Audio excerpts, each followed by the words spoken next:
Since the 1990s, Martyn Davies, Managing Director of Emerging Markets and Africa at Deloitte Frontier Advisory and a professor at South Africa's Stellenbosch University, has been a member of BRICS economic think tank. He has visited China hundreds of times, in some years up to 30 times. I've always been fascinated by all things China. I found myself there as a teenager in South China. I was in Shenzhen, Guangzhou. I think it was 1992 or 1993. So since then, I've always been fascinated by developments taking place in China, and this sort of shaped my studies, my academic studies. It shaped my career. In 1992, the Chinese government officially established goals of reforms, notably the establishment of a socialist market economy system. Changes in the system would occur in all areas. 20 years later, the trade volume between China and South Africa had increased significantly. Trade ties had become closer and closer. In 2015, China had been the largest trading partner of South Africa for 7 consecutive years.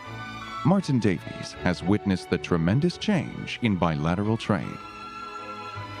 In 1993, the first Chinese trade delegation came to South Africa. It was from Guangdong province, and trade between South Africa and China at the time was minimal. And no one could have predicted, nobody was even thinking about that in a short space of 15 years, from 1993 onwards, that China would become Africa's single largest trading partner and South Africa's single largest trading partner within a decade-and-a-half period.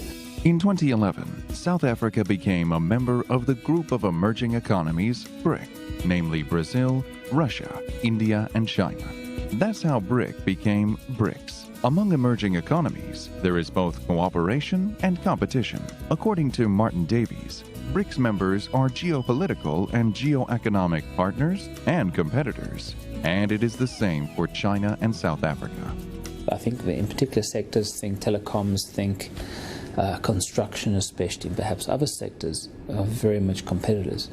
But at the same time, as China's economy is now rebalancing, recalibration of growth from investment-driven to consumer-driven, that provides opportunities for South African services companies, think Chinese tourism as well into Africa.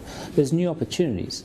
So as China's economy is rebalancing, those competitive pressures are still there, but it's also creating new openings of opportunity in different sectors.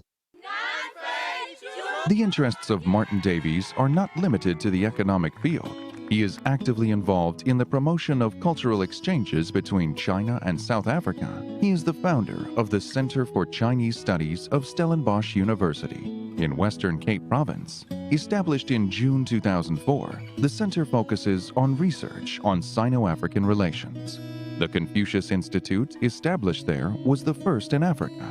It serves as a base for the promotion of Chinese culture and the teaching of the Chinese language. 20 years ago, Martyn Davies first visited China, and he's still curious about everything going on in this country he loves.